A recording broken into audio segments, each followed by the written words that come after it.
प्रसेन को प्रभु ने नहीं मारा है, लेकिन कलंक लग चुका है, बटाना है। और कैसे बटाना है? सुखदेव मुनि कहते हैं, हे राजन परीक्षित, आज जब भगवान कन्या को झूठा कलंक लगा, भगवान निकल पड़े उस मणि की खोज में।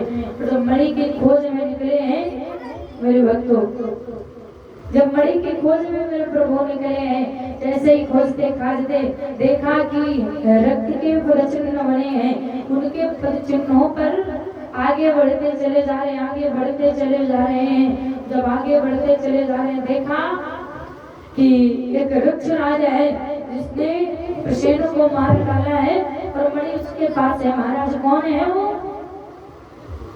वृक्षराज। उस वृक्ष से भगवान ने युद्ध किया और अंत में वृक्ष बड़ा बलवान था। अंत में भगवान से कहता है, प्रभु आज मैं आपसे हार गया हूँ, कोई मुझे हराने वाला नहीं था। वृक्षराज से भगवान का युद्ध 27 दिन तक चला है। प्रभु ने उस वृक्ष को हराया और मणि को ले आया। उस वृक्षराज की बेटी थी जामवंती। उन्होंने कहा, आपने मुझे हरा दिया है, इसलिए मेरी कामना है कि आप हमारी बिटिया का मतलब हमारी बेटी को आप स्वीकार करें। मैं अपनी बिटिया का विवाह आपके साथ करना चाहता हूँ। तो भगवान का दूसरा विवाह जामवंती के साथ में भया है। अंत में मणि लेकर के मेरे प्रभु आए, आकर के सत्राजित के पास। अब सत्राजित ने सोचा कि ये तो गलत हो, मैंने झूठा कलंक लगाया और कृष्ण के पास मणि नहीं थी।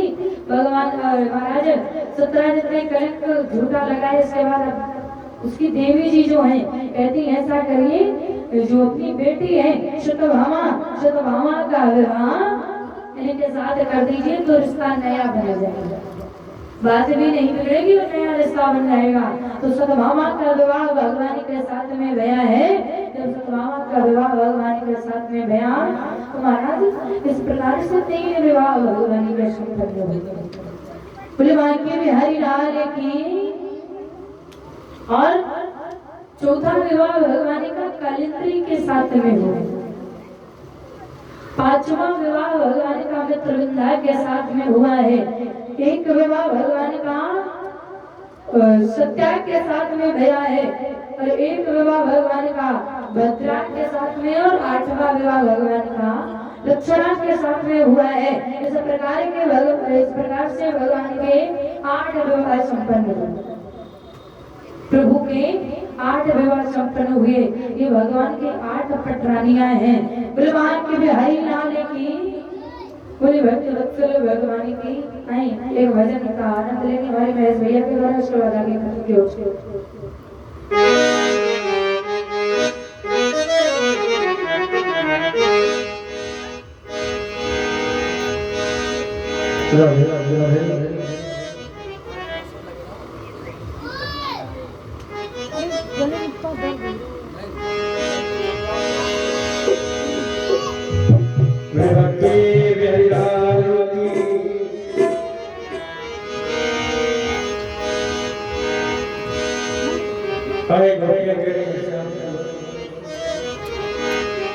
अब आइए नहीं और खबर भी न खत लिख लिख के भेजे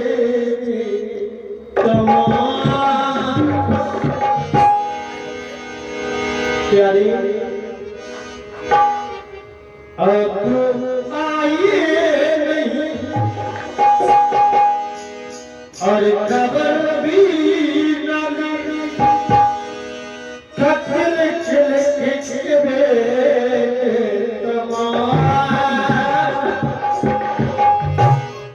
सजले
लाला बच्चा यहाँ किया हुआ है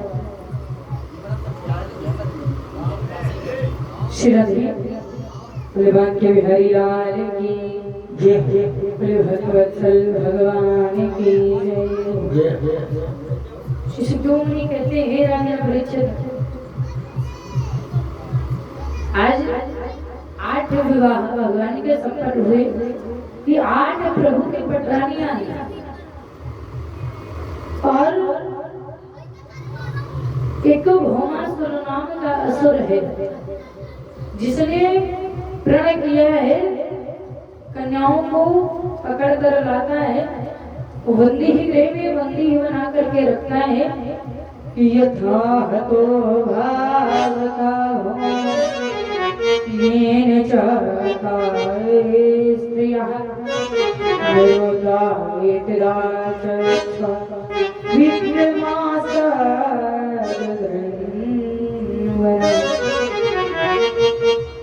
सुखमणि कहते हे राजा परीक्षित भगवान ने भौमासुर को कैसे मारा वो कैसे बंदी गृह में पड़ी कन्याओं का क्या हुआ कृपया मुझे इस कथा को सुनाइए। महाराज परीक्षित श्री सुखमणि हरिहर गंगा के किनारे कथा का श्रवण पान करा रहे हैं कहने लगे भौमासुर बहुत बलवान था। जो भौमासुर नाम का असुर है बड़ा बलवान है। भौमासुर ने वरुण का महाराज वरुण का छत्र माता अदिति के कुंडल और देवताओं का मणि पर्वत छीन लिया था। इतना बलवान था। तब द्वारिका में आए सारी कथा सुनाई। महाराज भगवान सात गरुड़ पर सवार हुए और भौमासुर की राजधानी की ओर जा रहे हैं। जैसे ही भौमासुर की राजधानी की ओर गए, जितनी बंदी गृह कन्याओं को बंदी बना कर रखा है जाता है, पकड़ कर लाता है और अपनी बंदी गृह में उन कन्याओं को बंदी बना करके रखता है। उसने प्रण किया है कि जब 16,101 कन्याएं हो जाएंगी तो हम इन सबके साथ में विवाह करेंगे। और आज वो कन्याएं जो बंदी गृह में हैं केवल भगवान को पुकारती हैं, गोविंद हे गोपाल, इस संसार में आपके अलावा मेरा कोई नहीं। क्योंकि दुनिया के जब सारे दरवाजे बंद हो जाते हैं परिचित, अगर मानो कि हमारे जो कन्याएं हैं उनके माता पिता को यकीन है कि कन्या को जबरदस्ती बंदी बना करके ले जाया गया है, लेकिन पड़ोसी नहीं जानते इस चीज को पड़ोसी नहीं जानते। पड़ोसी बातें बनाने में कसर नहीं छोड़ते। महाराज आज वो कन्याएं भगवान को पुकारते हैं, हे गोविंद हे गोपाल, आपके सिवा मेरा कोई नहीं है। कहने लगी कि प्रभु हम भी शरणागत हैं, स्वीकार करो तो जाने। प्रभु हम भी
प्रभु हम भी शरणागत स्वीकार करो तो जाने। अरे हमें पतित से पावन स्वीकार करो तो जाने। हमारा उद्धार करो तब तुम्हें समझोगा। बाकी हमको मतलब नहीं है। आज कन्याएं भगवान को बुलाती है। भगवान आए आकर के महाराज भौमासुर की राजधानी प्रयाग ज्योतिषपुर में भगवान पर आए। तो जैसे ही आए तो महाराज भगवान ने अपना पंचजन्य में शंख बजाया।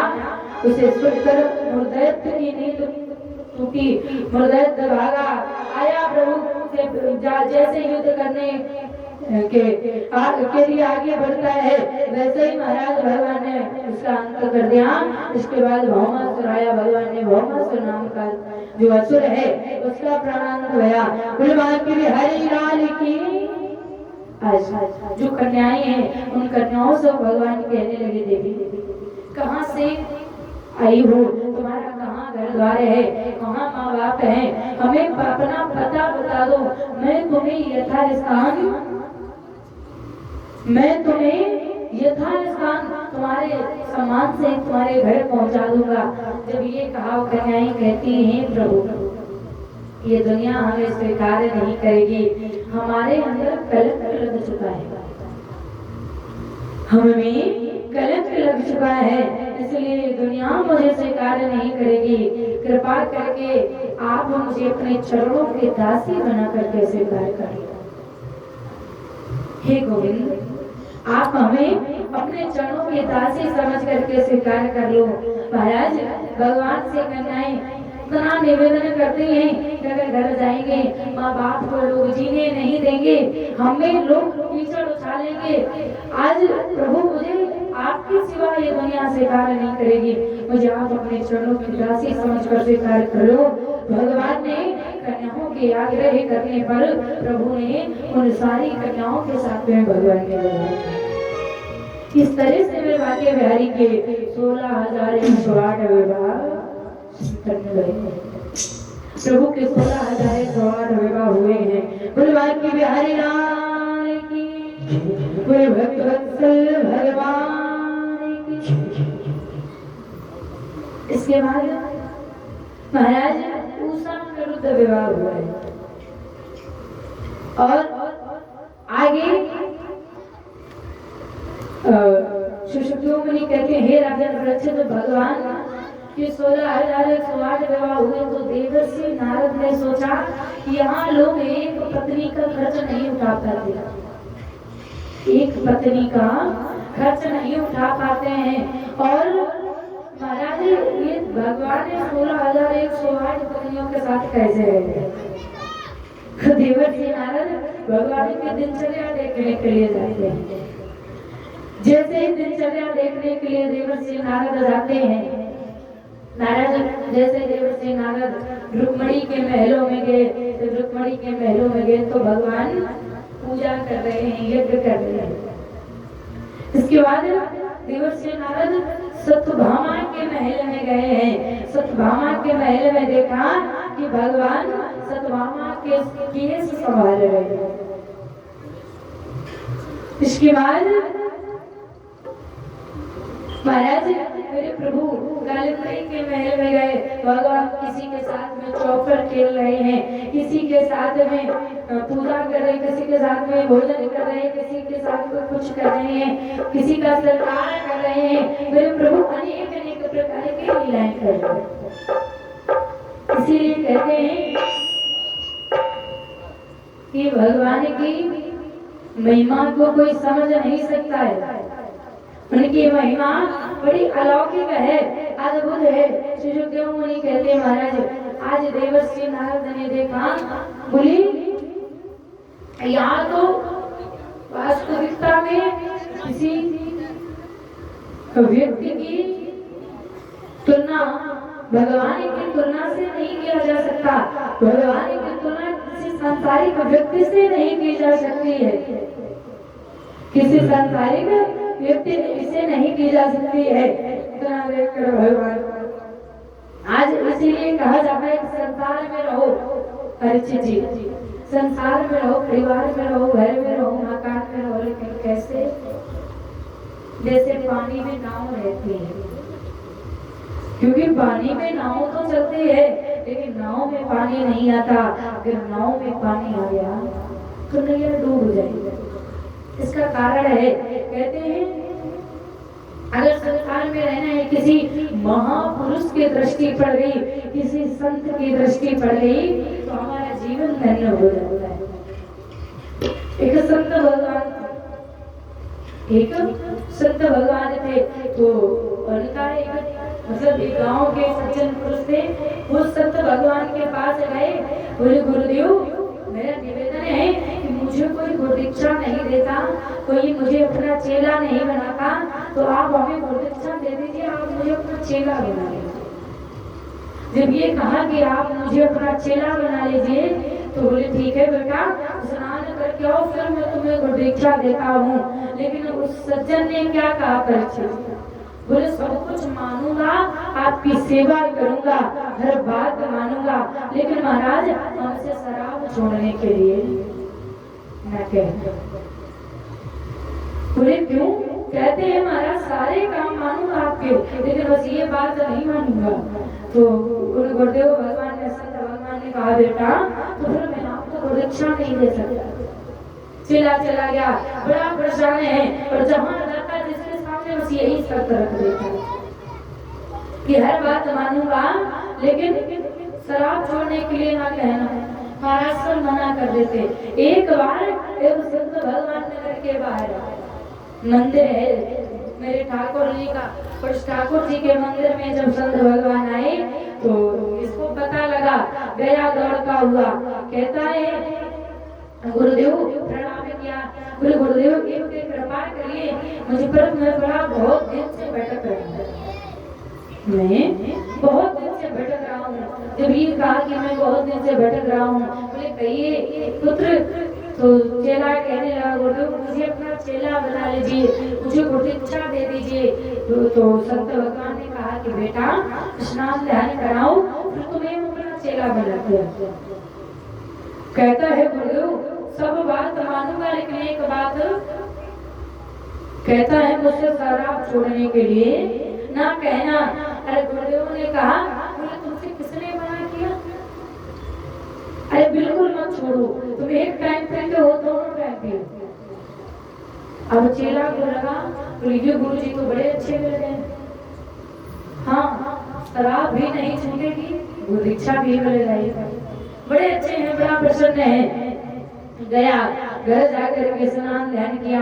स्नान ध्यान करने के बाद मेरे भक्तों जैसे ही वापस आया, आकर के गुरुदेव के पास में जैसे ही गुरुदेव ने गुरुदीक्षा दिया, गुरु मंत्र दिया, गुरु मंत्र देने के बाद में कहने लगे बेटा तुम शराब बिल्कुल मत छोड़ना, शराब बिल्कुल मत छोड़ना, लेकिन मेरी एक बात मान लेना। क्या बात? कौन सी बात? बोले बेटा जब तुम पीने के लिए बैठना जब तुम शराब पीने के लिए बैठना बिल्कुल फुल तैयारी से, तो ऐसा करना कि तुम केवल मेरी याद कर लिया करना, मेरी याद कर लिया करना। पर जब ये कहा कि मेरी याद कर लिया करना, तो चेला कहता है इसमें कौन सी बड़ी बात है गुरुदेव, मैं आपकी सब, आपने मेरी एक बात मान ली जो हमारे लिए सबसे ज्यादा कठिनाई की बात, तो हम आपकी याद कर लिया करेंगे। आज चेला घर आया, आ करके पूरे प्लान के साथ रास्ते से महाराज जहाँ लिखा होता है क्या, ठंडी बियर की दुकान जा करके खरीदा, और खरीद करके महाराज जैसे ही लाया, जैसे ही खरीदा, खरीद कर लाया, ला करके पैक बनाया और बना करके जैसे ही पीने के लिए बैठा फुल तैयारी में, तो उसकी याद आई कि गुरुदेव भगवान ने कहा था कि हमारी याद कर लिया। अब जब ये बात याद आई तो गुरुदेव भगवान की याद करने लगा है। कैसे याद करता है, उसके मन में विचार आने लगा कि हमारे गुरुदेव कितने अच्छे हैं, कितना सबको अच्छी अच्छी बातें बताते हैं, अच्छा संदेश देते हैं। जो कुमार्ग में होता है, अंधकार में होता है, उसके अंदर प्रकाश डालते हैं। मेरे गुरुदेव बिगड़े को बनाते हैं, लोग किस प्रकार की सेवा करते हैं, किस प्रकार की पूजा करते हैं, कैसे गुरु जी के पास जाकर सत्संग करते हैं, ये चीज याद आ गई। और याद करते करते वो इतनी गहरी याद में चला गया परीक्षित जी कि पीना भूल गए। पीना भूल गया, अचानक नजर पड़ी गिलास में, अरे ये तो रखी है, फिर दिमाग में आया नहीं नहीं पीऊंगा, बोले समय निकल गया, हटाओ कल देखा जाए, कल देखा। फिर दोबारा सुबह गई और जैसे ही भोर होते हुए गया, लाया खरीद कर, जैसे ही महाराज पैक बना करके रखा और जैसे ही पीने के लिए बैठा, तो फिर याद आया कि गुरु जी ने कहा था तुम हमारी याद करके। जब याद आया कि तुम हमारी याद कर लेना, सुखदेव मुनि कहते हैं राजन परीक्षित, आज फिर से गुरु जी की याद करने लगा है। हमारे गुरु जी कितने अच्छे हैं, कैसे भगवान का पूजन करते हैं, कैसे लोग उनसे ज्ञान लेते हैं। ये चीज याद करते करते महाराज भगवान गुरुदेव की याद में इतना डूब गया, इतना डूब गया कि पीना भूल गए।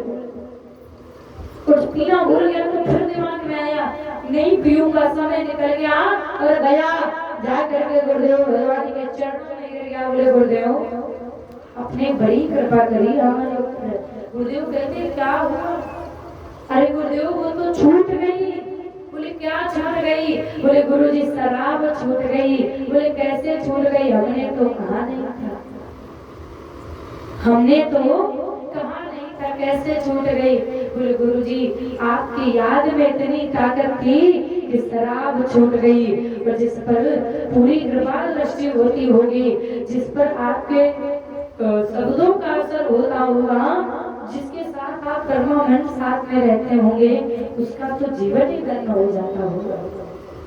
तो ये होता है एक सच्चे संत की संगति पूरा जीवन बदल देती है। सच्चा संत अगर जीवन में आ जाए तो हमारे जीवन की सारी दिनचर्या को बदल देता है। भगवान के हरि राम की। इसीलिए कहते हैं संसार में रहो, परिवार में रहो, घर में रहो, मकान में रहो, लेकिन कैसे? जैसे पानी में नाव रहती है। कहा गया है ना, पानी में नाव चले तो चले, नाव में पानी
भाई 51 मुद्राएं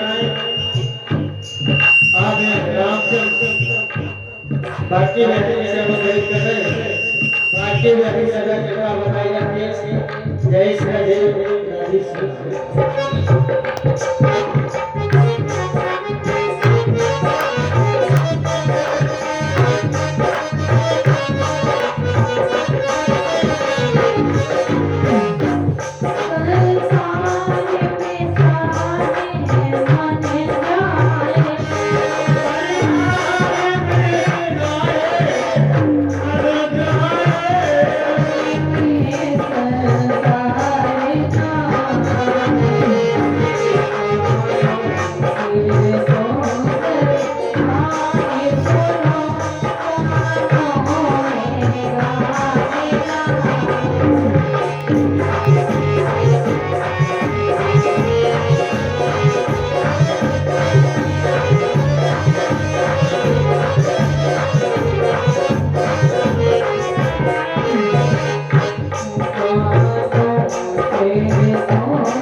संसार में कैसे रहना है कि पानी में नामो चले तो चले मत नामों में पानी आने दो।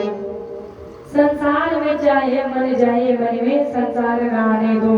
आंखों से सुंदर रूप लिखो आंखों में रूप ना समाने दो।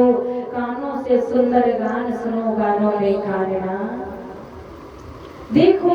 आंखें देखने के लिए दी गई अच्छा दृश्य देखो अच्छे भगवान के दर्शन करो। अद्भुत बोलने के लिए वाणी जिह्वा दी गई है अच्छे शब्दों का प्रयोग करो। कानों से सुंदर भगवान के भजनों को सुनो। लेकिन ऐसा नहीं किसी चीज पर आसक्त होना खराब है। किसी चीज की अधिकता खराब होती है।